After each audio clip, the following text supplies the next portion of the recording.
कक्षा 8वीं विज्ञान पाठ 1 फसल उत्पादन एवं प्रबंधन। जी हाँ बच्चों, मेरे प्यारे दोस्तों, आज हम इस पाठ के बारे में पढ़ने और समझने वाले हैं। हम जानेंगे कि फसल को उत्पादन करने के लिए यानी कि उगाने के लिए कौन कौन से स्टेप्स को फॉलो किया जाता है। हम जानेंगे कि विभिन्न प्रकार के जो चरणों का पालन किया जाता है उनमें सबसे पहला कौन सा और सबसे आखिरी कौन सा आता है। फिर हम फसलों को उगाने के बाद, उसको काटने के बाद जब फसलों को संग्रहित किया जाता है तो कहां पर किया जाता है और कैसे किया जाता है, इसके बारे में भी चर्चा करेंगे। उम्मीद है कि वीडियो के लास्ट तक आप बने रहेंगे, जिससे कि मैं जो कुछ भी आपको समझाने वाला हूं, सिखाने वाला हूं, वो आपको अच्छी तरीके से समझ में आ जाए। अगर आपको वीडियो पसंद आए तो वीडियो को लाइक जरूर करना, पसंद ना आए तो कमेंट करके जरूर बताना कि आपको क्या अच्छा नहीं लगा। तो चलिए पढ़ते हैं हमारे इस पाठ को। पाठ का विषय है हमारा फसल उत्पादन एवं प्रबंधन। पाठ बहुत ही सरल है बच्चों, बहुत ही आसान। इसमें बहुत ही कॉमन सी बातें हमें सीखनी है।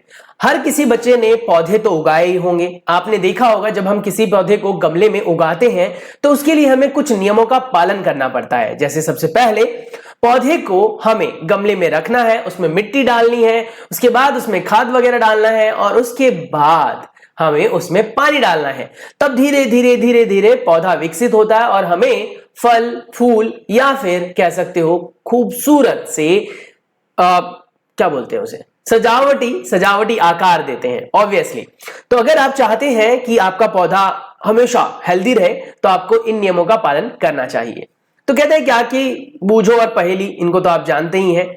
और ये अपने गांव जाते हैं, वहां पर विभिन्न प्रकार के लोगों को देखते हैं। उनमें बहुत सारे लोग जो है वो खेतों में जाकर काम करते हैं।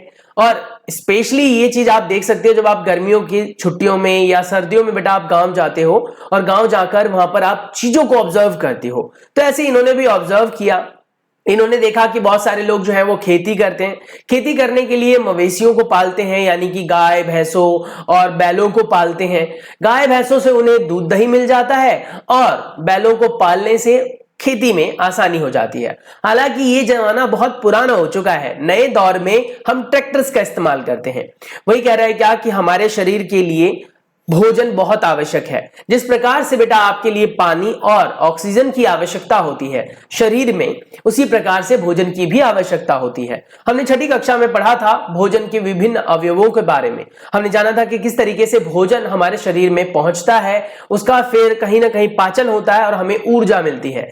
तो ऐसी सेम चीजें जो है वो पौधों पर भी लागू होती हैं। पौधों को भी कहीं ना कहीं से ऊर्जा तो चाहिए वृद्धि विकास करने के लिए। तो उन्हीं के बारे में चलिए जानते हैं। सबसे पहले आता है हमारे पास कि भोजन जो इतने सारे लोगों को पहुंचाया जाता है वो आता कहां से है। आप सभी देखते होंगे कि आपके मम्मी पापा किसी फैक्ट्री में काम कर रहे हैं। मेरे मम्मी पापा भी फैक्ट्री में काम कर रहे हैं। मैं एज अ टीचर आपको पढ़ा रहा हूं या फिर स्कूल में पढ़ाता हूं, ट्यूशन देता हूं। अब कहीं ना कहीं वो मेरा व्यवसाय है, मेरा ऑक्यूपेशन है। क्या सभी लोग यही करते हैं? नहीं। कुछ लोग इंजीनियर हैं, कुछ डॉक्टर हैं, तो कुछ लोग किसान भी तो है। हमारे देश का बहुत बड़ा हिस्सा खेती करता है, यानी हमारे देश के बहुत सारे लोग खेती के प्रोफेशन में हैं, जिन्हें हम कहते हैं किसान। किसान फसलों को उगाते हैं, उनके बाद उसे काट कर साफ सुथरा कर मार्केट तक लेकर जाते हैं और मार्केट से वो सारी चीजें फिर हम खरीद लेते हैं। अब सोच कर देखो, अगर किसानों ने फसल ना उगाए हो, आपने अभी नोटिस किया होगा टमाटर का जो रेट है वो 180 रुपए किलो तक पहुंच चुका है। सवाल उठता है कि अचानक से टमाटर 10 रुपए किलो से 180 रुपए किलो कैसे? अचानक तेल के रेट जो है वो 200 रुपए लीटर पहुंच जाता है। अचानक गेहूं के रेट बढ़ जाते हैं। आखिर इसके पीछे वजह क्या है? जब कभी भी बाढ़ आ जाती है बेटा, तो बहुत बड़े खेत जो है वो नष्ट हो जाते हैं और फसल बर्बाद हो जाती है, जिसकी वजह से उसका खामियाजा किसानों को तो भुगतना ही पड़ता है, साथ ही बेटा हमें भी भुगतना पड़ता है। तो चलिए खेती की विधियों के बारे में जानते हैं। सबसे पहले आता है आपके पास कृषि पद्धति। कृषि की जो पद्धति है वो अचानक से नहीं आई। आप सभी जानते हैं कि हम हमेशा से सभ्य इंसान नहीं थे। हम हमेशा से समाज में नहीं रहते थे। हम घूमते फिरते रहते थे, कभी इधर तो कभी उधर। जहां से हमें भोजन मिल जाता था वहां से भोजन करने के बाद दूसरी जगह पर चले जाते थे। इस तरीके से हम भोजन के लिए अपनी जगह को बदलते रहते थे। आज यहां तो कल वहां तो परसों वहां। इस तरीके से हम घुमक्कड़ प्रजाति के लोग हुआ करते थे। पर धीरे धीरे हमने जानवरों को पालना संभालना सीख लिया, हमने खेती बाड़ी करनी सीख ली, हम किसान बन गए और उसके बाद कहीं ना कहीं हम समाज में रहना सीख गए और हम बन गए सभ्य प्राणी। तो इसी प्रकार से आप कह सकते हैं कि कृषि की पद्धति अचानक से तो नहीं आई है। पहले हमने बहुत थोड़ी सी चीजों को उगाना सीखा, फिर हमने चीजों को उगाने के साथ साथ उनमें बदलाव करना सीखा, फिर हमने बेमौसम वाले जो फल और सब्जियां होती उनको उगाने के तरीके सीखे और बस इस तरीके से हम आज इस दौर में जी रहे हैं। तो वही कह रहा है क्या कि लगभग 10,000 साल पूर्व तक मनुष्य घुमक्कड़ थे, घूमते रहते थे, आवास के और खान पान के चक्कर में इधर उधर भटकते फिरते थे। कच्चे सब्जियां, कच्ची फसलें और साथ ही बेटा कच्चे कंदमूल खाते रहते थे और जानवरों को मारकर उनका मांस भी खाते थे। फिर धीरे धीरे समय बीतता गया और कालांतर में हमने फिर खेती करना सीख लिया, जिसमें हमने चावल, गेहूं और अन्य खाद्य फसलों को उत्पादित कर लिया और करके हमने कृषि का प्रारंभ किया। समझ में आ रहा है? अब आता है हमारे पास यहां पर सबसे पहला डेफिनेशन और वो है डेफिनेशन बेटा फसल। किसे कहते हैं फसल? देखो, अगर आपने एक पौधे को उगाया तो उसे आप फसल नहीं बोलोगे, आपने 2 को उगाया तो भी उसे फसल नहीं बोलोगे। आप किसी भी एक प्रकार के पौधे को बहुत बड़े स्केल पर, बहुत बड़े क्षेत्र में उगाते हो और एक मौसम में उगाते हो, उसे आप कहते हैं फसल। जैसे बेटा आपने देखा होगा कहीं पर गेहूं की खेती होती है, कहीं पर गन्ने की खेती होती है, कहीं पर चावल की खेती होती है। तो इन खेतों को अगर आप गौर से देखेंगे ना तो दूर तक आपको गन्ने गन्ने दिखाई देंगे, दूर तक आपको गेहूं की बालियां नजर आएंगी, दूर तक आपको धान नजर आएंगे।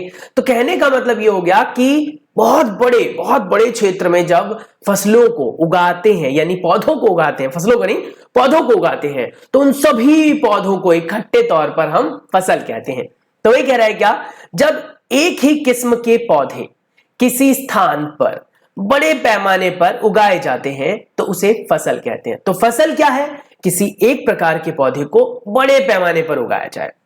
उदाहरण के लिए गेहूं की फसल का अर्थ है खेत में उगाए जाने वाले सभी पौधे गेहूं के हो। अब अगर गेहूं के पौधे सभी के सभी है, अब उन पौधों को हम गिनने नहीं जाते हैं, पर यह हमें भी पता है उन पौधों की गिनती लगभग 10,000 से तो ऊपर ही होती है। अब इतने सारे पौधों को अगर हम उगाएंगे एक ही क्षेत्र पर, तब हम कह सकते हैं कि वो फसल है। अब फसल भी कई प्रकार के होते हैं और फसल भी कई चीजों पर निर्भर करता है, जैसे फसल क्षेत्र पर निर्भर करता है। आपने देखा होगा हर जगह पर एक ही प्रकार के फसल नहीं उगते हैं। आपके गांव में अलग प्रकार की खेती होती होगी, मेरे गांव में अलग प्रकार की खेती होगी। जैसे कि आप देखो कि बिहार में, महाराष्ट्र में, पंजाब में, राजस्थान में, इन सभी क्षेत्रों में बेटा एक ही प्रकार के फसल नहीं उगाए जाते हैं। कहीं पर गेहूं ज्यादा है तो कहीं पर चावल ज्यादा है, कहीं पर गन्ने की खेती होती है, कहीं पर दाल ज्यादा उगाए जाते हैं, कहीं पर ये सब नहीं होते तो महंगे महंगे जो ड्राई फ्रूट्स होते हैं जैसे काजू, बादाम, अखरोट, ये उगाए जाते हैं, कहीं पर सेब उगते हैं। तो क्या लगता है कि हर जगह पर खेती एक जैसी है? ना, खेती समय, खेती जगह है और खेती मिट्टी के अनुसार की जाती है। समय के अनुसार कैसे? जैसे कि बेटा खेती के आधार पर फसलों को हमने 2 भागों में मुख्यतः बांटा हुआ है, रबी की फसल और खरीफ की फसल, जिसके बारे में हम आगे चर्चा करेंगे। ऐसे ही भूमि के आधार पर भी होता है, कुछ फसल काली मिट्टी में उगती है, कुछ फसल जो है वो रेतीली मिट्टी में उग जाती है, कुछ फसल को चाहिए होती है कुछ ऐसी मिट्टी जिनमें पकड़ अच्छी हो। तो क्या मिट्टी पर निर्भर नहीं कर रहा? कर रहा है। अच्छा, क्या फसल सिर्फ मिट्टी और सिर्फ मौसम पर निर्भर करता है? नहीं, फसल बारिश पर भी निर्भर करता है, पानी पर निर्भर करता है, मिट्टी के अंदर मौजूद नमी पर निर्भर करता है। तो बहुत सारी वजह है, तो उनके बारे में चर्चा करेंगे। तो वही कह रहा है क्या कि हमारा देश विविधता में भी एकता को दिखाता है। आप आसपास के लोगों को अगर गौर से देखें तो विभिन्न प्रकार के कपड़े पहनते हैं, विभिन्न प्रकार के फल खाते हैं, विभिन्न प्रकार के भोज्य पदार्थ हैं उनके, लेकिन फिर भी हमारी विभिन्नता में भी एकता है। हम यहां पर विभिन्नता क्यों बोल रहे हैं? क्योंकि क्या हर जगह खाना एक जैसा है? नहीं। क्या हर जगह रहन सहन एक जैसा है? नहीं। क्या हर जगह फसल एक जैसे उगते हैं? नहीं। तो इसी को तो कहते हैं विभिन्नता। तो वही हमारे पास 2 प्रकार की खेती है बेटा, एक है हमारे पास खरीफ की फसल और दूसरी है हमारे पास रबी की फसल। खरीफ की फसल कब उगती है? तो कहते हैं क्या कि जिन्हें वर्षा के ऋतु में उगाया जाता है, जैसे कि अभी का ऋतु यानी कि हमारा जून, जुलाई, अगस्त, इसका मौसम। तो इन मौसम में आपने नोटिस किया होगा बारिश होती है, और बारिश के मौसम में कौन से पौधे लगाए जाएंगे? जिन पौधों को पानी की ज्यादा आवश्यकता है। भैया पहले हैंडपंप थोड़ी होते थे, पहले कोई भी तरीका नहीं होता था पौधों को पानी देने का, सिर्फ और सिर्फ नदी होती थी। पर लोग ज्यादातर आश्रित होते थे बारिश के पानी पर। बारिश का पानी जो है वो बरसता था, खेतों में जाता था और पौधे हरे भरे हो जाते थे। पर अब तो हमारे पास विभिन्न प्रकार की विधियां हैं, हम तो कृत्रिम बारिश भी करवा सकते हैं। ये सब हमारे हाथ में आ चुका है। लेकिन पहले सिर्फ लोग बारिश के पानी पर निर्भर करते थे, और इसीलिए बोया जाता था खरीफ की फसल को बारिश के मौसम में, जो कि लगभग जून से सितंबर तक का महीना होता है। इसमें बेटा धान को लगाया जाता है, मक्का, सोयाबीन, मूंगफली, कपास, ये सब होते हैं। ये सब बारिश के मौसम में लगाए जाते हैं और सर्दियों में काट लिए जाते हैं। यही है खरीफ की फसल। रबी की फसल कौन सी होती है? जो सर्दियों में लगाए जाते हैं। जैसे ही ऊपर की फसल कटी, यानी खरीफ की फसल काटी जाती है, वैसे ही फिर रबी की फसल उग जाती है। अब इसको हम कैसे याद रखें? कैसे याद रखें कि कई बार तो मैं भी कंफ्यूज हो जाता था। मैं कंफ्यूज हो जाता था कि रबी की फसल कौन से महीने में और खरीफ की फसल कौन से महीने में, तो कैसे याद रखूं? तो मैंने एक आइडिया लगाया। मैंने कहा रवि मतलब होता है सूरज। रवि मतलब क्या होता है बच्चों? सूरज। अब सूरज क्या देता है हमें? गर्मी। तो जिन फसलों को गर्मी के मौसम में काटा जाए उन्हें हम रवि की फसल कहते हैं। समझ में आ गया? दोबारा सुनो, देखो, रवि का मतलब होता है सूरज, और सूरज गर्मी देता है। तो जिन मौसम में हम गर्म फसलों को काटते हैं, मतलब जो मौसम ऐसा है जिनमें हम फसलों को काटते हैं और वो गर्म है, तो इसका मतलब वो सभी फसल कैसे होंगे बेटा? रबी की फसल। जैसे गेहूं हो गया हमारा, चना हो गया, मटर, सरसों और अलसी, ये सब रबी की फसल है, जिनको सर्दी में लगाया जाता है और गर्मी के मौसम तक काट लिया जाता है। महीना है ये अक्टूबर से लेकर मार्च तक का। ठीक है। इसके बाद कुछ अन्य प्रकार की भी फसलें और सब्जियां होती हैं जो बेटा गर्मी के मौसम में लगाई जाती हैं। जैसे तरबूज हो गया हमारा, गर्मी के मौसम में लगते हैं और बहुत जल्दी विकसित होकर हमको खाने के लिए मिल जाते हैं। समझ में आ रहा है? अब आता है आधारित फसल पद्धति। आधारित फसल पद्धति क्या होती है? यानी कि आधारित फसल पद्धति उस पद्धति को कहते हैं जिसमें फसल किसी मौसम पर निर्भर करता है। आधार होना, वजह होना। अभी मैंने बोला ना कि कुछ फसलों को सर्दियों में उगाया जाता है, कुछ फसलों को गर्मियों में उगाया जाता है, कुछ फसलों को बरसात में लगाते हैं। क्यों? सवाल उठता है क्यों? क्योंकि बरसात के मौसम में बारिश होती है, तो जिन फसलों को ज्यादा पानी की आवश्यकता है उन फसलों को सिंचाई करने में बहुत दिक्कत होगी। पानी सुबह देकर आओ, पानी शाम को देकर आओ, फिर भी मिट्टी में कहीं ना कहीं नमी की कमी रहती है। तो क्या किया जाए? तो ऐसे समय में उगा लो उसे जिस समय में बारिश हो। बारिश का पानी होगा तो मिट्टी में नमी रहेगी, नमी रहेगी तो पौधे हमेशा वृद्धि और विकास करेंगे। तो ऐसे ही पद्धति को हम कहते हैं आधारित फसल पद्धति। अब बेचारे बूझों के मन में सवाल उठता है, धान को शीत ऋतु में क्यों नहीं उगाया जा सकता? बताओ, इसको बारिश में ही क्यों उगाते हैं? क्योंकि शीत ऋतु में बारिश नहीं होती, पानी कम होता है और धान की खेती के लिए बहुत सारा पानी चाहिए। आपने कभी धान की खेती को होते हुए देखा हो बेटा, तो आपने नोटिस किया होगा कि धान को घुटनों तक भरे हुए पानी वाले खेत में लगाया जाता है। देखा है ना? और अगर उसे लगाया जाएगा पानी वाले खेत में तो पानी चाहिए होगा। अब अगर उसे आप गर्मी के मौसम में लगाओगे, सर्दी के मौसम में लगाओगे, तो इतना पानी कहां से आएगा? तो बारिश के मौसम में लगाओ, पानी पानी रहेगा। तो वही कह रहा है यहां पर कि धान को बहुत ज्यादा पानी की आवश्यकता होती है, इसीलिए इसे वर्षा के ऋतु में ही लगाते हैं। क्लियर हो गए यहां तक? तो अब हमारे पास हो गई ये दो प्रकार की फसलें, रबी की फसलें और खरीफ की फसलें। वही कह रहे हैं फसल को उगाने के लिए किसान अनेक प्रकार के क्रियाकलाप करते हैं। उन क्रियाकलापों को हम जानेंगे और यही क्रियाकलाप कहलाती हैं कृषि पद्धतियां, यानी कृषि के कुछ चरण। कौन कौन सी चीजें हैं, क्या क्या हमें फॉलो करना होता है, कौन कौन से स्टेप्स लेने होते हैं, कहां हम गलती कर सकते हैं, ये सारी चीजें हम बेटा ध्यान में रखेंगे और ध्यान में रखते हुए इन सभी स्टेप्स को अपने खेती में यूज भी करेंगे।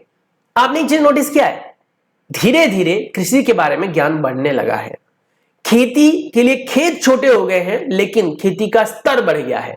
जहां पर बड़े से खेत में थोड़ा बहुत फसल उगाया जाता था, वहां पर आजकल थोड़े से खेत में बहुत सारा फसल उगा सकते हैं।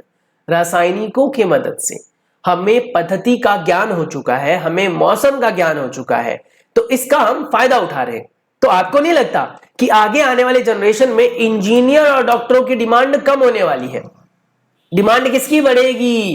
किसानों की। वजह क्या? क्योंकि लोग ही इतने ज्यादा बढ़ रहे हैं, तो उनकी आपूर्ति कैसे की जाए? कैसे करेंगे आप बताओ? तो कहीं ना कहीं आपको खेती के बारे में पता होना चाहिए, जिससे कि कम से कम इतना तो आप फसल उगा सके कि अपना पेट भर सके, अपने परिवार का पेट भर सके। तो कृषि का ज्ञान होना चाहिए। तो चलिए ज्ञान अर्जित करते हैं हमारे कृषि के बारे में। अब कोई भी पौधा अगर आप लगाते हैं तो आपने नोटिस किया होगा, सबसे पहले आपको मिट्टी तैयार करना होता है। अब मिट्टी क्यों तैयार करना है भाई? क्योंकि पौधे जो होते हैं वो छोटे छोटे फसल होते हैं, बीज होते हैं। अब उनको अगर आप मिट्टी तैयार करके नहीं डालेंगे तो वो बीज बेचारे पनप ही नहीं पाएंगे, अंकुरित नहीं हो पाएंगे और फसल उग ही नहीं पाएगी। तो आपको अगर फसल उगानी है बेटा, तो पहले मिट्टी को तैयार करना है।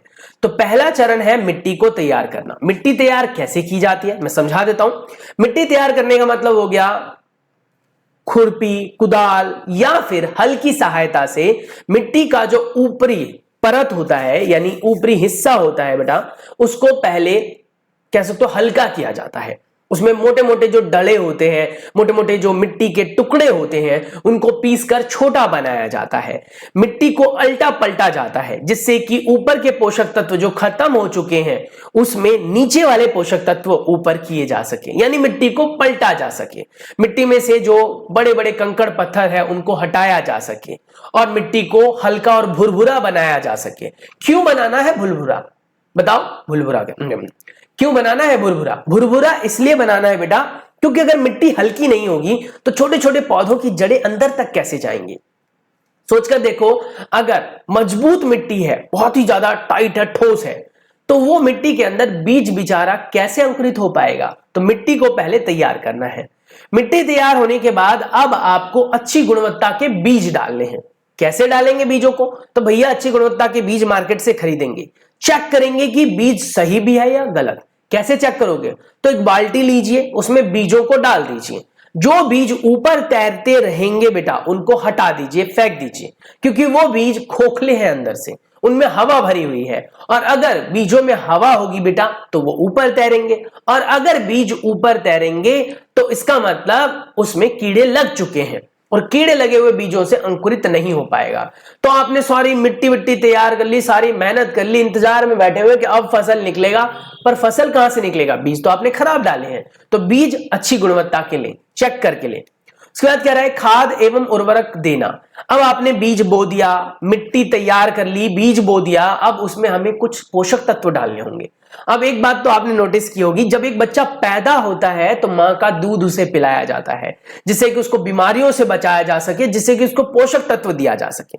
क्या आपको नहीं लगता कि अगर हम बच्चे को दूध नहीं पिलाएंगे तो वो विकसित नहीं हो पाएगा? ऑब्वियस सी बात है। तो ऐसे ही मिट्टी में अगर बेटा खाद या उर्वरक आप नहीं डालोगे, पोषक तत्व नहीं डालोगे, तो बेचारा वो पौधा उपजेगा कैसे? तो अब हमें ये डालना है। अब आ गया कि खाद और उर्वरक आपने डाल दिए, जो बहुत हमारे पास है, मार्केट से खरीद लाए और डाल दिया आपने। पर सवाल उठता है कि क्या छोटे छोटे बीजों के पास मुंह है जो उठाएंगे और खाद और उर्वरक को खाना शुरू कर देंगे? नहीं। तो हमें उसके लिए पानी डालना पड़ेगा। पानी डालेंगे जिससे कि खाद और उर्वरक जो भी आपने दिया है बेटा वो पानी में घुल जाए, और जब छोटे छोटे पौधे जड़ों की सहायता से अवशोषित करेंगे, पानी को सोखेंगे, उसके साथ वो खाद और उर्वरक के जो पोषक तत्व है वो भी पौधों में चले जाएंगे, और इस प्रकार से पौधों को वो पोषक तत्व मिल जाएगा। उसके बाद इसके लिए हमें करनी पड़ेगी सिंचाई। सिंचाई मतलब पानी देना। के बाद कई बार आपने देखा होगा पेड़ पौधे पत्ते आपने हेल्दी पौधे उगा दिए, आपकी फसल बहुत अच्छी है, पर कभी कभी ऐसे फसलों के साथ ऐसे पौधे भी उग जाते हैं जो अवांछनीय होते हैं, जो हमें नहीं चाहिए, पर वो अपने आप उग गए क्योंकि आपने उनको पोषक तत्व दिया। आपने वहां पर सिंचाई की, आपने मिट्टी तैयार की, तो कुछ ऐसे ही इधर उधर के बीज होते हैं, चिड़िया वगैरह इधर उधर जाते हैं तो गिर जाता है, या फिर कभी कभी आप जब पानी से सिंचाई करते हो तो उस पानी में ऐसा होता है जिसकी वजह से कुछ अन्य फसल भी उग जाते हैं। कई बार तो ऐसा होता है कि मिट्टी में पहले से पड़े हुए वो बीज होते हैं लेकिन उपज नहीं पाए होते, क्योंकि मिट्टी या तो कठोर होती है या उसमें पानी नहीं होता। पर जैसे आपने मिट्टी को हल्का किया, पानी दिया, वो बीज एकदम से पनप उठते हैं। तब ऐसे पौधे को क्या कहते हैं? ऐसे पौधे को कहते हैं हम खरपतवार। क्या कहते हैं बेटा? खरपतवार। तो खरपतवार से हमें सुरक्षा करनी पड़ेगी, क्योंकि अगर आपके घर में, इसको उदाहरण के लिए समझ लेते हैं, आपके घर में मान लो एक फालतू का आदमी आ जाता है, रोज आपके घर आता है और रोज आपके घर आकर आपके घर से खाना खाकर चला जाता है, तो आपके मन में नहीं होगा यार ये हमारे घर के पोषक तत्वों को लेकर चला जाता है, घर में कमी हो जाती है सब्जी की, घर में कमी हो जाती है दाल की, है ना, लगेगा ना। ऐसे ही अगर कोई ऐसा पौधा खेत में उग जाए जो हमें चाहिए ही नहीं, तो वो उगेगा तो हमारे मन में क्या लगेगा, अबे यार ये सारा का सारा पोषक तत्व ले जाएगा, हटाओ इसे। और खरपतवार की खास बात बता दूं मैं आपको, हमारे फसलों से उनकी वृद्धि और विकास की दर तेज होती है, वो फटाफट से हमारे सारे पौधे के पोषक तत्वों को खींचने लग जाते हैं। इसलिए सबसे पहले उनसे सुरक्षा करनी है, हटा देना है। इसके लिए बेटा हमें या तो केमिकल का इस्तेमाल करना पड़ता है जिसे कहते हैं खरपतवार नाशी, और या फिर इसके लिए इस्तेमाल करना पड़ता है हमारे हाथ का हथियार, खुरपी वगैरह कोर कोर के निकाल लेते हैं। उसके बाद फसल तैयार हो गई बेटा, खरपतवार से सुरक्षा दे दिया आपने, काटना शुरू कर दो। आप फसल पक चुका है, काट लो। कटाई हो गई, फसल तैयार, निकल गया, साफ सुथरा कर लिया, भंडारण कर लो। अगर भंडारण की विधि आपको नहीं पता बेटा तो सारी मेहनत खराब हो जानी है। जैसे ये कुछ ऐसा ही है, पूरे साल आपने मेहनत की लेकिन एग्जाम के टाइम में बीमार हो गए, बस तो फिर लो जी पूरा साल खराब। ऐसे ही होगा अगर फसल को आप सही से भंडारित नहीं करेंगे। फसलों को भंडारण के लिए हमें फसलों को पहले सुखाना पड़ता है जिससे फसल में नमी ना हो, क्योंकि जिन फसलों में नमी होगी बेटा उसमें कवक आदि पनप उठेंगे और फसल खराब हो जाएगी। तो पहले फसलों को तेज धूप में सुखाया जाता है, उसके बाद बेटा नमी रहित वातावरण में उसे भंडारित किया जाता है जिसे खाद्य भंडारण विधि कहते हैं, और उसके लिए बड़ी बड़ी टावर होते हैं जिसे साइलोज कहा जाता है। ये हो गया पूरे पाठ का मेन भाग, ठीक है। अब हम बात करते हैं इन सबके पॉइंट की, पॉइंट टू पॉइंट बातें। सबसे पहले बेटा आपके पास मिट्टी तैयार करना। मैंने आपको बताया मिट्टी को तैयार करने का सबसे पहला स्टेप यही होता है, यानी कि मिट्टी को चूरा कर लेना। मिट्टी को पलटना पड़ता है, इसे पोला बनाना पड़ता है, पोला मतलब खोखला, और यह बहुत जरूरी कार्य है क्योंकि अगर ये नहीं होगा तो पौधों की जड़ें को गहराई में जाने से मिट्टियां रोकेंगी। तो पोली मिट्टी में गहराई में धसी जड़ें बड़ी सरलता से श्वसन कर सकती है और कह सकते हो गैसों का आदान प्रदान कर सकती है। पोली मिट्टी में केचुए और सूक्ष्म जीव की वृद्धि होती है जिसकी वजह से वो कहीं ना कहीं पौधों की मदद करते हैं, पोली करने में भी मदद करते हैं। केचुए जो होते हैं बेटा उनको किसानों का मित्र कहा गया है। उसके बाद कहते हैं क्या कि अगर मिट्टी पोली नहीं होगी तो मिट्टी के अंदर ह्यूमस नहीं होगा बेटा, यानी जिसके अंदर आप कहते हो कि कुछ पोषक तत्व की कमी हो जाएगी, और पोला करने से ये पोषक तत्व आसानी से उन्हें मिल जाएगा। तो इस तरीके से ये पहला स्टेप है। इसको हम करते हैं जुताई की मदद से। मिट्टी को उलटने पलटने एवं पोला करने की प्रक्रिया को जुताई कहते हैं। आपने खेतों को जोतते हुए देखा होगा, पहले ये बैलों की मदद से किए जाते थे या फिर खच्चरों की मदद से या फिर घोड़ों की मदद से। आजकल ये किया जाता है ट्रैक्टर की मदद से।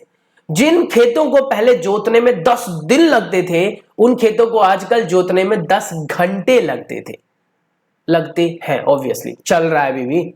तो इसी कारण हम कह सकते हैं कि मिट्टी की हमें जुताई करनी पड़ती है, ठीक है। उसके बाद हल चलाकर उसे, हल में जो है अंदर से नुकीली सी पैनी सी औजार की तरह संरचना होती है जो मिट्टी को पलटती है बेटा। अब इसके बहुत सारे औजार हैं, कृषि औजार। चलिए, कभी कभी हम जुताई करते वक्त खाद भी डाल देते हैं, ये बात याद रखना। अच्छी बुआई से पहले मिट्टी को भुरभुरा करना बहुत आवश्यक है, और इसको भुरभुरा करने के लिए विभिन्न प्रकार के औजारों की आवश्यकता होती है। जैसे एक औजार बेटा आप यहां पर देख सकते हो, जुताई का काम हो रहा है खेत में, ये पुरानी विधि है, अब तो ट्रैक्टर लेते हैं हम, ये लेकिन ये पुरानी विधि है।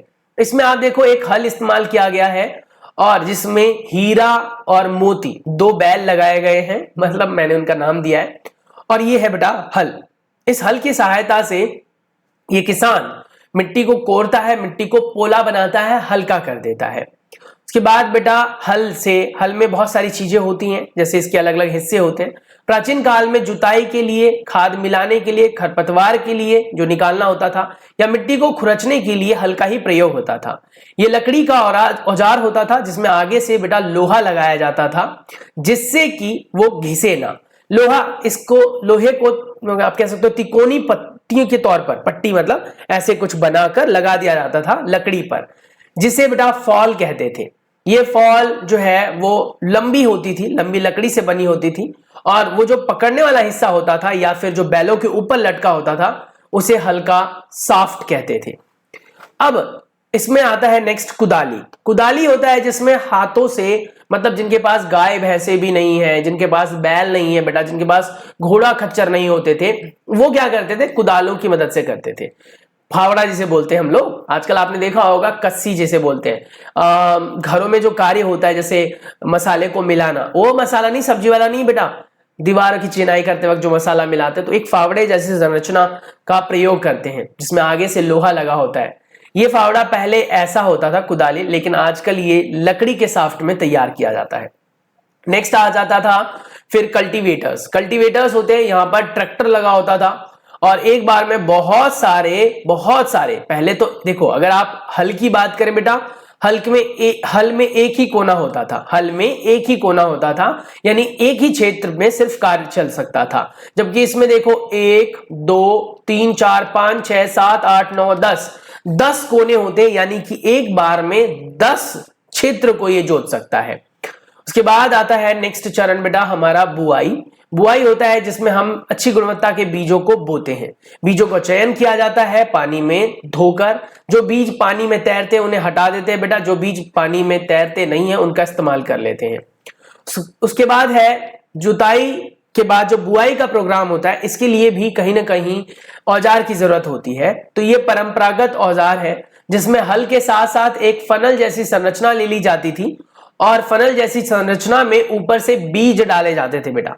ये बीज धीरे धीरे पाइप की सहायता से नीचे पहुंच जाते थे और खेतों की जड़ों में, मतलब खेत की जड़ तो क्या कह सकते हो, हल की जड़ कह सकते हो, हल की जड़ों में पीछे से गिरते जाते थे।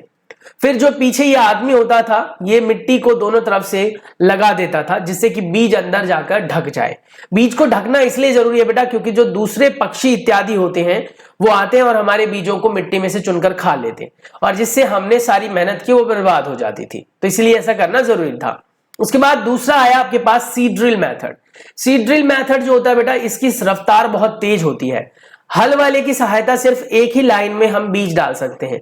इसमें अगर आप नोटिस करो तो 1 2 3 4 ये आगे पीछे होते हैं, एक दूसरे के पीछे नहीं, मतलब एक अगर इधर है तो दूसरा इधर होता है, फिर अगर इधर है तो इधर होता है। तो इस प्रकार से ये आगे पीछे संरचना होती है। ऊपर इसके ऊपर ऐसा कुछ फनल जैसी संरचना को लगाया जाता है जिसमें ढेर सारे बीज एक ही बार में डाल देते हैं, और ये बीज बेटा पाइप जैसी संरचना से होता हुआ नीचे पहुंच जाता है और इन छेदों से बाहर निकलता है, जिससे कि एक ही बार में बहुत बड़े क्षेत्र पर बुआई कर दी जाती है। समझ में आ गया? यही सब यहां पर बताया गया है। बुआई की बेटा अलग अलग फसलों में अलग अलग विधियां हैं, कुछ में बीज डाले जाते हैं और कुछ में पौधे डाले जाते हैं। जैसे अगर हम बात करें किसकी, हम बात करें फसल में चावल की फसल के लिए बेटा आपने नोटिस किया होगा नर्सरी से पौधे खरीदे जाते हैं और उसको घुटने तक भरे हुए पानी के खेत में डुबो कर बोया जाता है। तो वो अलग तरीका है, सभी में सेम तरीके नहीं होते हैं। उसके बाद जब आपने बुआई का प्रोग्राम कर दिया तो खाद वगैरह मिलाना है बेटा। खाद होता है जिसे आप तैयार करते हैं मैदानों में, इसको कार्बनिक पदार्थों से तैयार किया जाता है। कार्बनिक पदार्थ मतलब कि जैव उत्पादों के वेस्ट से, जैसे कि गाय वगैरह के मलबे, ठीक है, यानी कि उनकी जो काउ डंग केक होते हैं, गोबर जिसे कहते हैं आप, गोबर, और किचन के छिलके, किचन से उभरे हुए सब्जी के छिलके या फिर बची हुई कच्ची सब्जियां, उन सबको खेतों में डाल दिया जाता है और उनको सड़ा कर खाद बनाया जाता है। वहीं पर उर्वरक जो है बेटा वो बहुत कम मात्रा में पौधों को चाहिए होता है और इन्हें कंपनियों में तैयार किया जाता है। अब बूझो के मन में एक सवाल उठता है, मैंने खेत में उगने वाली स्वस्थ फसलों को देखा जबकि पास के खेत में कमजोर पौधे थे, यानी एक खेत में अच्छे पौधे दिखे, दोनों खेतों की बुआई एक साथ हुई, दोनों खेतों में एक प्रकार की फसल को उगाया गया, लेकिन एक खेत के फसल ज्यादा अच्छे थे और दूसरे खेत के फसल कम अच्छे थे। अब बूझो के दिमाग में आता है कि आखिर ऐसा हुआ क्यों? ऐसा इसलिए हुआ क्योंकि जिस खेत में खाद या उर्वरक नहीं डाले गए थे, उस खेत के फसलों की वृद्धि और विकास की दर कम रही होगी। यानी इसको आप ऐसा समझ लीजिए कि आपके इस एज के अंदर अगर आप एक बार खाना खाना शुरू करेंगे तो आपको क्या लगता है, क्या आपकी वृद्धि और विकास की रफ्तार यही होगी? नहीं, कहीं ना कहीं अवरुद्ध हो जाएगी। तो इसलिए अगर आप अपने शरीर की वृद्धि और विकास को करना चाहते हो तो समय पर खाना खाएं। मतलब आपका शरीर भी अपने आप में एक फसल की तरह है। तो वही कह रहा है क्या कि इसी प्रक्रम में हमें सीखने के लिए मिलता है कि जो जैविक पदार्थों से तैयार होता है वो है खाद, और ये जंतु अवशिष्टों से भी तैयार होता है। किसान इसको पौधों के पत्तों इत्यादि से तैयार करते हैं। इसका पौधों के शरीर पर कोई नुकसान नहीं होता। उर्वरक का प्रयोग करते हैं तो पौधों के शरीर पर नुकसान होता है। इसी क्रियाकलाप को करने के लिए ये खाद बनाने की विधि को बता रहे हैं। जैसे गोबर इत्यादि ले लो, या फिर सब्जियों के छिलके ले लो, प्याज इत्यादि के छिलके ले लो। इन सबको बेटा छोटे से डिस्पोजल में डालो और उसमें थोड़ा सा पानी डालकर 3-4 दिन के लिए, हफ्ते भर के लिए छोड़ दो। आप देखेंगे क्या सभी जो इसके अंदर चीजें डाली गई थी वो सड़नी शुरू हो जाती है। छोटे छोटे से कीड़े पैदा हो जाते हैं उसमें। वो कीड़े ही होते हैं जो इसमें जो उपस्थित सब्जियों के छिलके उनको वो सड़ाते हैं या गलाते हैं। उसके बाद गली हुई और सड़ी हुई सब्जियों के छिलकों को या फिर उनके अवशेषों को हम खेतों में डाल देते हैं, जो खाद की तरह प्रयोग में आते हैं। अब आता है क्या, उर्वरक क्या है? उर्वरक रासायनिक पदार्थ होते हैं जो विशेष पोषक तत्वों के लिए बनाए जाते हैं। ये खाद से भिन्न होते हैं क्योंकि इनका नुकसान होता है पौधों पर अगर जरूरत से ज्यादा इस्तेमाल कर दिया जाए तो। और वहीं पर खाद का कोई नुकसान नहीं है, ढेर भर भर के खेतों में खाद डाल दो, कोई फर्क नहीं पड़ता। उसके बाद इसको फैक्ट्री में तैयार किया जाता है, जैसे कि urea, ammonia sulphate, super phosphate, potash या फिर नाइट्रोजन फॉस्फोरस पोटेशियम यानी एनपीके। ये सब हमारे क्या है बेटा, रासायनिक पदार्थ। अब इन सभी की जरूरत पौधे को होती है पर कम मात्रा में होती है। तो इसके आधार पर बेटा हमारे पास आ जाता है इन दोनों के बीच में अंतर, जो हम आगे डिस्कस करेंगे। उससे पहले हमारे पास बेटा राइजोबियम नाम का बैक्टीरिया। राइजोबियम नाम का बैक्टीरिया जो हरी फलीदार सब्जियां होती हैं बेटा, उनकी जड़ों में पाया जाता है। ये जो जीवाणु होता है यानी कि राइजोबियम बैक्टीरिया होता है, ये इन्वायरमेंट यानी वातावरण से नाइट्रोजन गैस को अवशोषित कर लेता है। अवशोषित करने के बाद नाइट्रेट्स के फॉर्म में वो उत्पाद तैयार करता है जो जल में विलय होता है। जैसे ही आप पौधों में बेटा जड़ों में पानी देते हो तो वो कहीं ना कहीं नाइट्रेट्स के कंपाउंड से घुल जाता है और पौधों को इस प्रकार नाइट्रोजन मिल जाता है। पौधों को नाइट्रोजन भला क्यों चाहिए? पौधों को सिर्फ और सिर्फ बेटा कार्बोहाइड्रेट नहीं बनाना होता, पौधे विटामिन भी बनाते हैं, पौधे जो है वो प्रोटीन भी बनाते हैं। अब सवाल उठता है कि उनके अंदर विटामिन या प्रोटीन घुसा कहां से, कैसे आया? तो उनको चाहिए होता है कच्चा पदार्थ, जिसमें चाहिए कार्बन, हाइड्रोजन, ऑक्सीजन और नाइट्रोजन। ये सब अगर उन्हें मिल जाए तो वो आपके लिए विटामिन भी बनाएंगे, वो आपके लिए कार्बोहाइड्रेट भी बनाएंगे और ढेर सारा खाना बनाएंगे। क्लियर हो गया? अब आता है हमारे पास सारणी 1.1। आखिर उर्वरक और खाद में अंतर क्या है? आखिर हम क्यों कहते हैं कि उर्वरक का प्रयोग कम करें, खाद का ज्यादा करें? चलिए जानते हैं। पहला, उर्वरक एक मानव निर्मित लवण है जो कि प्रकृति में नहीं पाया जाता, यह मनुष्यों ने विज्ञान की खोज के बाद तैयार किया है। वहीं पर खाद जो है वो एक प्राकृतिक पदार्थ है जो प्रकृति से मिलने वाली चीजों को सड़ाने गलाने से प्राप्त होता है। उर्वरक फैक्ट्रियों में बनता है जबकि खाद खेतों में बनाया जा सकता है। उर्वरक से मिट्टी को ह्यूमस नहीं मिलता, सिर्फ और सिर्फ कुछ विशेष प्रकार के पोषक तत्व ही मिलते हैं, जबकि खाद से मिट्टी को ह्यूमस भी मिलता है और पोषक तत्व भी मिलते हैं। उर्वरक में पादप पोषक जैसे नाइट्रोजन, फास्फोरस, पोटेशियम प्रचुर मात्रा में होता है, बहुत मात्रा में होता है। वहीं पर खाद में भी ये पाया जाता है पर इनकी अपेक्षा, उर्वरक की अपेक्षा इसमें कम पाया जाता है। अब सवाल उठता है कि खाद के लाभ क्या है? यानी अगर मान लीजिए आपसे कोई कहता है कि बेटा तुम्हें खेत में खेती करनी है और तुम्हें मैं देता हूं उर्वरक और खाद, तो किसका चयन करोगे आप? तो चयन करना चाहिए हमें खाद का। वजह क्या है? क्योंकि खाद में जल को धारण करने की क्षमता ज्यादा होती है, जल को रोकने की क्षमता। और आपको पता है कि अगर मिट्टी की क्षमता जल रोकने की नहीं है, या जैसे कि रेतीली मिट्टी होती है, तो वहां पर बेटा पेड़ पौधे नहीं उग पाएंगे, क्योंकि पेड़ पौधों को उगने के लिए जल की आवश्यकता है और उस मिट्टी में जल तो रुक ही नहीं पा रहा। तो हम थोड़ा बहुत खाद डाल सकते हैं। यह खाद मिट्टी को भुरभुरी बनाती है और गैस का विनिमय करती है। ये कहीं ना कहीं किसानों के मित्र जीवाणुओं को और किसानों के मित्र केचुए को रहने का जगह देती है। इस जैविक खाद से मिट्टी की गठन में सुधार आता है। वहीं पर अगर हम बात करें रासायनिक पदार्थों की, ये सब उनमें नहीं होते हैं। क्लियर हो गया। अब आता है हमारे पास सिंचाई। अब सब कुछ दे दिया आपने, खाद वगैरह दे दिया, तो अब सिंचाई करनी है। सिंचाई वो भाग होता है जो बहुत जरूरी है। हालांकि मिट्टी के अंदर, मिट्टी के तैयारी से लेकर फसल की कटाई तक कि हर एक भाग बहुत जरूरी है, पर सवाल उठता है कि सिंचाई कितना जरूरी है। बहुत जरूरी है, क्योंकि आपने देखा कि आपने बीज अच्छे बो दिए, आपने पोषक तत्व डाल दिया, लेकिन आपने सिंचाई नहीं की, पानी डाला ही नहीं, तो आपको क्या लगता है कि वो जो पौधा वृद्धि और विकास कर रहा है वो पोषक तत्वों का फायदा उठा पाएगा? नहीं, क्योंकि पोषक तत्वों का फायदा उठाने के लिए पोषक तत्वों का जल में मिलना जरूरी है, और जल अगर आप दोगे नहीं तो कहीं ना कहीं पोषक तत्व अवशोषित नहीं होंगे और पोषक तत्व आपका बर्बाद हो जाएगा, साथ ही पौधा भी। इसीलिए हमें करनी होगी सिंचाई। सिंचाई के लिए आपको पता है पौधों के अंदर लगभग 90% तक पानी होता है। अब इतना पानी पौधों को कहां से मिलेगा? तो हमें करनी पड़ेगी सिंचाई। तो वही कह रहा है क्या कि हमें पौधों की सिंचाई करनी है। सिंचाई की अलग अलग विधियां होती हैं, अलग अलग स्रोत होते हैं। तो वही कहता है क्या कि कहीं ना कहीं बूझों ने इस वर्ष पानी देते समय अधिक सतर्कता बरती। पिछली गर्मियों में उसने पौधों को सुखा दिया था, जिससे पौधे मर गए थे। आपको पता होगा कि गर्मियों में बेटा आपको पौधों को सुबह और शाम दोनों टाइम पानी देना चाहिए। वहीं पर सर्दियों में सिर्फ एक टाइम भी पानी दोगे तो काम चल जाएगा। उसके बाद है सिंचाई के स्रोत। कहां कहां से सिंचाई होती है? आजकल तो सिंचाई के स्रोत की कमी नहीं है। ट्यूबवेल्स लगवा देते हैं, नदियों से पानी मोड़ देते हैं, नहर बना देते हैं।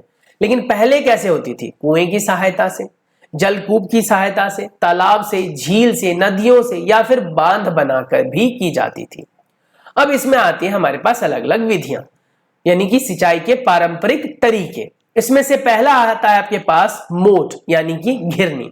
इसमें क्या होता था? एक चक्कर होता था, पुल्ली होती थी, जिसको खींचा जाता था जानवरों या जंतुओं की मदद से, गाय भैंस बैलों की मदद से। उसके बाद आता था चेन पंप। चेन पंप क्या है बेटा? ये देखिए चेन पंप है। इसमें रस्सी की सहायता से खींचा जाता है और ये जो है वो गोल घूमकर नीचे पानी इकट्ठा रहता है, पानी भरकर लाता है और यहाँ पर गिराता है। और यहाँ पर आप देखो कि पूरी की पूरी संरचना खेती की है, तो पानी जैसे ही गिरता है तो पूरे खेत में फैल जाता है। उसके बाद है बेटा अगला हमारे पास ढेकली। ढेकली कुछ ऐसे हैंडपंप जैसा दिख रहा है, देख रहे हो? कुएं में पानी भरा हुआ है, इसमें आप बाल्टी डालते हो और यहाँ लकड़ी जैसा कुछ लगा हुआ है जिसको आप खींचते हो, बाल्टी ऊपर आ जाती है, बाल्टी का पानी पटक दिया जाता है खेतों में। बस सब मिलाकर बात एक ही निकल कर आ रही है। और वो क्या? ये अगला है बेटा रहट। ये आपने मर्द मूवी देखी होगी, किसकी? अमिताभ बच्चन की। उसमें एक सीन में ऐसा ही दिखाया गया है, पर वहां पर बैल की जगह एक आदमी को दिखाया गया है जो कि तेल पिरोने का काम करता है। और हम कहते हैं ना कहावत में, कोलू का बैल, कोलू का बैल, समझते हो? कोलू मतलब जिसमें तेल पिरोया जाता है। तो ये ऐसी संरचना थी और इससे बेटा पानी निकलता था। ये पुरानी विधियां थी। ठीक, अब हम बात करेंगे नई विधियों के बारे में। पुरानी विधियां बहुत पुरानी हो चुकी है, इतनी पुरानी कि जिनका आजकल हम इस्तेमाल करते ही नहीं है, क्योंकि उसमें पानी का बहुत ज्यादा लॉस होता है। आपने खेत में एक ही जगह पर पानी पटका, फिर वो पानी रिस रिस कर दूसरी जगह पर जाएगा, तो थोड़ा सा आप समझ सकते हो पानी का नुकसान है। जहां पर आपने पानी गिराया वो पानी वहीं पर कुछ अवशोषित हो गया, तो जितना पानी आगे जाना चाहिए वो उतना पहुंच ही नहीं पाता, या फिर ज्यादा पानी को पहुंचाने के लिए और ज्यादा पानी डालना पड़ता है, जिससे पानी का होता है नुकसान। इसमें आता है हमारे पास आधुनिक विधि में छिड़काव मेथड, यानी छिड़काव तंत्र। इसमें आपने देखा होगा बेटा ऐसा कुछ जो हमारा कुआं होता है उसमें एक पंप लगा होता है। पंप बाहर नहीं होता, एक्चुअली पंप को हम अंदर ही फिट करवा देते हैं और इस पंप से बेटा पानी को निकाला जाता है। पानी को निकालने के बाद पाइप जैसी संरचना होती है और इन संरचनाओं में ऊपर फाउंटेन लगा होता है, फव्वारे लगे होते हैं जिसमें से बहुत थोड़ा सा पानी, ये फव्वारे कैसे स्प्रे करते हैं बेटा? जैसे अपने बाल कटाने से पहले देखा होगा ना, बार बार स्प्रे करता है ऐसे, इसमें से प्स, प्स, प्स, प्स, ऐसे घूमता रहता है ये, और पानी इसमें से फव्वारे की तरह बाहर निकलता है और पूरे खेत में बड़े एरिया में फैलता रहता है। तो ये विधि सबसे अच्छी मानी गई है। उसके बाद आता है बेटा हमारे पास आधुनिक में ही ड्रिप मेथड। ड्रिप मेथड होता है जिसमें ऐसा ही ट्यूबवेल, ऐसा ही पंप लगा होता है पर फाउंटेन नहीं होता। इसमें पाइप जैसी संरचना होती है और पाइप में होते हैं बेटा छोटे छोटे से छेद। इन छेदों से पानी निकलता है और सीधा पौधों की जड़ों में जाता है, जिससे पानी का होता है नुकसान कम और पौधों के अंदर वृद्धि और विकास की रफ्तार बढ़ जाती है। यह है ड्रिप मेथड। अब मैंने बताया आपको कि धीरे धीरे जो है वो पौधे बड़े हो गए, सिंचाई कर दी, आपके खरपतवार निकल गए, यानी ऐसे पौधे जिनकी आपको जरूरत ही नहीं है, जैसे बथुआ, ठीक है, तो उसको हमें हटाना पड़ेगा, जिसे हम कहते हैं विधि को खरपतवार नाशी। खरपतवार नाशी पदार्थ यानी केमिकल भी हो सकते हैं, जिससे कि वो पौधे मर जाते हैं जिन पौधों के लिए खरपतवार नाशी डाला गया है। जैसे मान लीजिए बथुआ के पौधों को आपको मारना है तो आपके गेहूं के पौधों पर असर नहीं डालेगा बेटा, क्योंकि खरपतवार नाशी जो है वो विशेष प्रकार के पौधों के लिए ही बनाए जाते हैं, तो हमारे पौधों पर उनका असर नहीं पड़ेगा। वो बात अलग है कि जरूरत से ज्यादा अगर आप खरपतवार नाशी का प्रयोग करोगे तो वो जल की सहायता से हमारे फसलों में भी आ जाएगा। क्लियर हो गया। खरपतवार को हटाने की विधि को निराई कहते हैं। निराई के लिए हम दो विधियों का प्रयोग करते हैं। एक होता है बेटा मैकेनिकल विधि, यानी हाथों से खुरपियों से निकालने लग जाओ, उखाड़ने लग जाओ, कटाई वगैरह कर दो, और दूसरा होता है बेटा केमिकल की मदद से हटाना। क्लियर हो गया। रासायनिकों का जो उपयोग किया जाता है खरपतवार के नियंत्रण के लिए, उन्हें हम कहते हैं खरपतवार नाशी। जैसे कि आपके पास है 2 और 4D, 2D और 4D ऐसे केमिकल हैं जो ज्यादातर खरपतवार नाशियों के लिए प्रयोग में लाए जाते हैं। अब आपका पौधा तैयार, खरपतवार नाशी जो हमने विधि के बारे में पढ़ा उनको हमने कर लिया, खरपतवार सारे हट चुके हैं। अब क्या करना होगा, फसल तैयार हो गई, क्या करना है, फसल काटो। तो फसल में आता है अगला हमारे पास स्टेप कटाई। कटाई क्या होता है, फसल की कटाई एक महत्वपूर्ण कार्य है। फसल पूरा तैयार हो गया लेकिन आपने काटा नहीं और बारिश आ गई, पूरा फसल बर्बाद हो जाएगा। इसीलिए पूरा फसल पकने के बाद कटाई का प्रोग्राम रखा जाता है और जिसमें फसलों को काटा जाता है।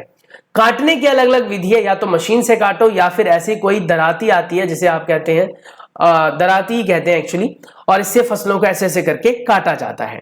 एक फसल को पूरा मैच्योर होने में लगभग 3 से 4 महीने लगते हैं। कभी कभी फसल का जो आप कह सकते हो उत्पादन है बहुत बड़े पैमाने पर किया जाता है। बड़े पैमाने पर करने की वजह से फसलों को काट पाना हाथों से बहुत मुश्किल होता है, तो मशीन का इस्तेमाल करते हैं जिसे हम कहते हैं हार्वेस्टर। मशीनों के द्वारा फसलों को काट कर फसलों में से भूसे को अलग करते हैं, जिसे कहते हैं हम थ्रेसिंग। थ्रेसिंग एक ऐसी विधि है जिसमें फसलों में से बीजों को अलग किया जाता है। वहीं पर दोनों को जब एक साथ कराया जाता है तो उसे कहते हैं बेटा कंबाइन। कंबाइन में एक ऐसी मशीन का प्रयोग किया जाता है जो फसलों को काट भी देती है बेटा, और साथ ही इन फसलों में से भूसे को भी अलग कर देती है। यह है कंबाइन, इसलिए इसका नाम पड़ा है कंबाइन। नेक्स्ट आता है भूसे इत्यादि को अलग करने के लिए हमें क्या करना पड़ेगा, उसमें से डस्ट वगैरह, उसमें से धूल मिट्टी को हटाना पड़ेगा, और धूल मिट्टी को हटाने के लिए हमें क्या करना पड़ेगा, तो एक विधि का प्रयोग करना पड़ेगा जिसे हम कहते हैं विनोइंग। विनोइंग यानी कि आप कह सकते हो इसको फटकना।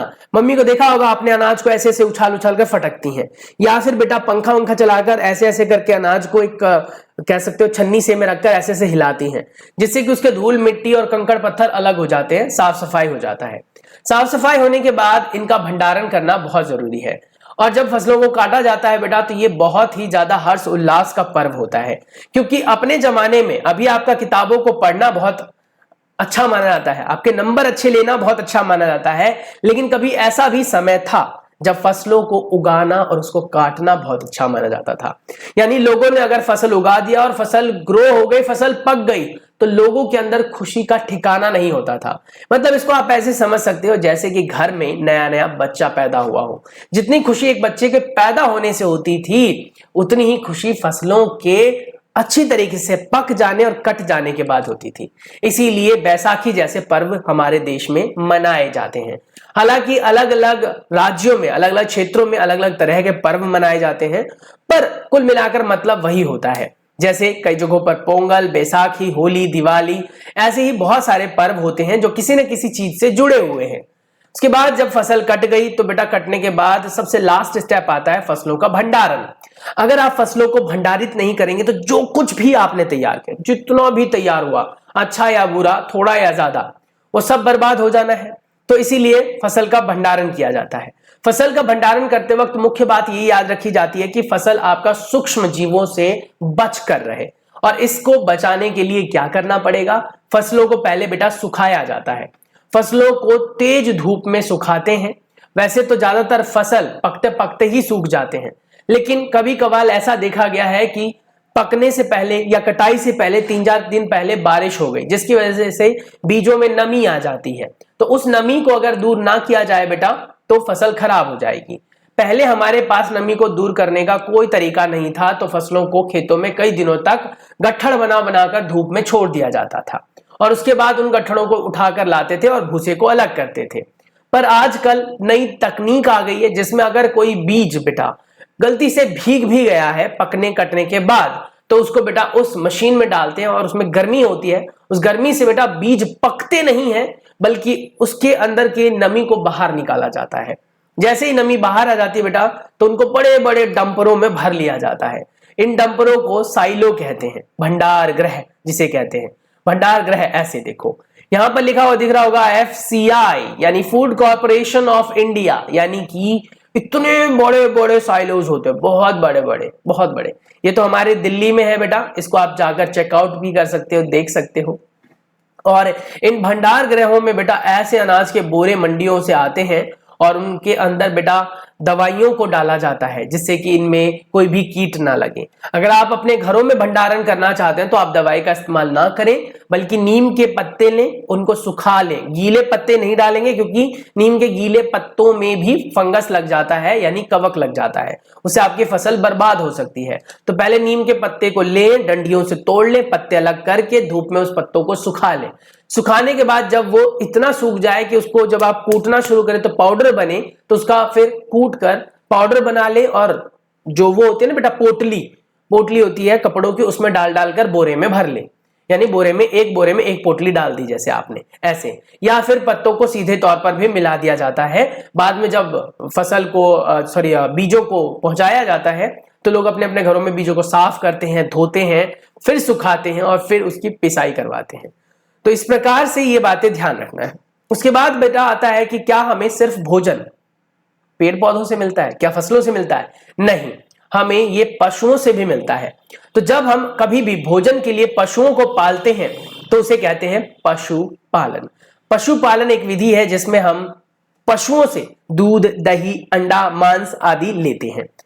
अब यहां पर हमने पूरे पाठ में ये सारी चीजें सीखी कि कैसे फसल के अलग अलग प्रकार हैं, कौन से फसल को कब उगाया जाता है, फसल को उगाने के लिए मुख्य पद्धतियां कौन कौन सी हैं, जिसमें सबसे पहला था बेटा तैयार करना मिट्टी को, बुआई करना, फिर उसके अंदर खाद और उर्वरक डालना, सिंचाई करना, खरपतवार नाशी वाला खरपतवार को अलग करना, उसके बाद बेटा फिर जरूरत पड़े तो सिंचाई करना, फिर फसलों की कटाई करना, फिर उसके बाद लास्ट में आता है उसका भंडारण। अब हमने ये पूरी पद्धति यहां पर पढ़ी, उसके आधार पर आते हैं प्रमुख शब्द। कृषि पद्धति क्या है? कृषि पद्धति वो सभी चरण है जो पौधों को उगाने के लिए किसान द्वारा अपनाए जाते हैं, और इसमें बेटा वो सारे चरण लिख देंगे जो हमने अभी पॉइंट्स पढ़े थे। उसके बाद पशुपालन क्या है? पशुपालन मतलब कि जीव जंतुओं को अपने पोषण के लिए, यानी मानव जाति को भी अपने पोषण के लिए विभिन्न प्रकार के पौधे पर निर्भर होना पड़ता है, साथ ही अन्य जीव जंतुओं पर, जिसके लिए वो जीव जंतुओं को पालते हैं, और इस विधि को पशुपालन कहते हैं। फसल, एक ही तरह के पौधे को जब बहुत बड़े क्षेत्र पर उगाया जाता है तो उसे फसल कहते हैं। उर्वरक एक रासायनिक पदार्थ है जो फैक्ट्री में तैयार किया जाता है, और इसमें विशेष प्रकार के पोषक तत्व होते हैं जो बहुत कम मात्रा में खेतों में डाला जाता है। अगर इसकी मात्रा को ज्यादा ले लिया जाए तो हमारे पौधे नष्ट हो सकते हैं, या फिर ये उर्वरक हमारे शरीर में भी पहुंच सकते हैं, जिससे कि हमारे शरीर पे इसके नकारात्मक प्रभाव देखने के लिए मिलेंगे। इसके बाद आता है भंडार गृह यानी साइलोज। भंडार गृह एक ऐसा स्थान होता है जहां पर कटे हुए या साफ सुथरे बीजों को भंडारित किया जाता है फसल तैयार होने के बाद, और इसके विभिन्न जो स्टेप्स होते हैं उनमें विभिन्न प्रकार के रासायनिक पदार्थों या नीम के पत्तों का प्रयोग होता है। उसके बाद आता है कटाई। कटाई की विधि कृषि पद्धति की सबसे आखिरी विधि है, जिसके अंदर फसल के पक जाने के बाद उनको काटा जाता है, उसे कहते हैं कटाई। सिंचाई, सिंचाई किसी भी फसल को, किसी भी पौधे को उगाने के लिए, उसके वृद्धि विकास के लिए बहुत जरूरी है, क्योंकि जो भी पोषक तत्व आपने दी है बेटा वो उनके शरीर तक सिंचाई के माध्यम से ही पहुंच पाती है। खरीफ की फसल ऐसी फसल होती है जो बारिश के ऋतुओं में लगाई जाती है, जैसे कि जून से लेकर सितंबर तक। और इन फसलों में मुख्य बात यह होती है कि इनको लगाया बारिश में जाता है लेकिन सर्दियों तक काट लिया जाता है, जैसे मूंगफली आदि। खाद एक ऐसा कार्बनिक पदार्थ होता है जो खेतों में तैयार होता है, और इसकी सबसे खास बात यह होती है कि इसको पौधों को देने से पौधों की गुणवत्ता बढ़ती है, फसल का विकास होता है और खाद का कोई भी नकारात्मक प्रभाव नहीं होता, जिसकी वजह से पूरा का पूरा फसल आपका अच्छा रहता है। हल एक औजार है जिसकी सहायता से हम मिट्टी को पोला करते हैं। रवि एक प्रकार की फसल है जिसको हम शीत ऋतु में लगाते हैं और गर्मी में काट लेते हैं। बीज वो फसल का एक इकाई है, कह सकते हो एक रचनात्मक इकाई है जिसकी सहायता से हम फसल को उगाते हैं। साइलो भंडारगृह को कहते हैं। बुआई एक विधि है जिसमें बीजों को मिट्टी में बोया जाता है। भंडारण एक विधि है जिसके द्वारा कटे हुए बीजों को या फिर तैयार बीजों को भंडारगृह में भरा जाता है। थ्रेसिंग एक प्रक्रिया है जिसमें फसलों को काटकर उसमें से बीजों को अलग करते हैं। खरपतवार वो अवांछनीय पौधे होते हैं जो हमारे फसल के साथ उग जाते हैं। उसके बाद आता है हमारे पास खरपतवारनाशी। कुछ ऐसे पदार्थ होते हैं, कुछ ऐसे कह सकते हो केमिकल होते हैं जिनकी सहायता से हम खरपतवार को हटाते हैं। फटकना पौधों से प्राप्त बीजों को साफ करने के लिए फटका जाता है। तो ये सारी बातें थी बेटा, और ये सारी बातें आपको हमेशा याद रखनी है। उम्मीद करता हूं कि आपको आज की वीडियो बहुत अच्छी लगी होगी, आपने नई चीजें सीखी होंगी। तो मिलते हैं नेक्स्ट वीडियो में, तब तक के लिए अपना बहुत सारा ख्याल रखिए। लगभग हमने 50 मिनट में ये पूरी वीडियो से पूरा चैप्टर सीख लिया। लगभग पूरा चैप्टर सिर्फ 1 ही घंटे का होता है अगर टीचर लगातार बोल रहा हो और आप ध्यान से सुन रहे हो। समझ रहे हो? अगर आप ध्यान से नहीं सुनेंगे बेटा तो इस चैप्टर को आपके स्कूल में कंप्लीट होने में 1 हफ्ते से ज्यादा का समय लगता है। तो अगर आपने ध्यान से मेरी बातें सुनी होंगी, सिर्फ सुनी भी होंगी, तो आपको सब कुछ समझ में आ गया होगा। चलिए अगली कक्षा के अंदर हम आपने क्या सीखा उसके बारे में चर्चा करेंगे। प्रमुख शब्दों को एक बार फिर से दोहराएंगे और साथ ही बेटा हम कुछ महत्वपूर्ण जो अभ्यास के प्रश्न दिए गए हैं उनको भी करेंगे। चलिए मिलते हैं नेक्स्ट वीडियो में, तब तक के लिए अपना बहुत सारा ख्याल रखिए। जय हिंद, जय भारत, हमेशा स्वस्थ रहिए, खुशी रहिए।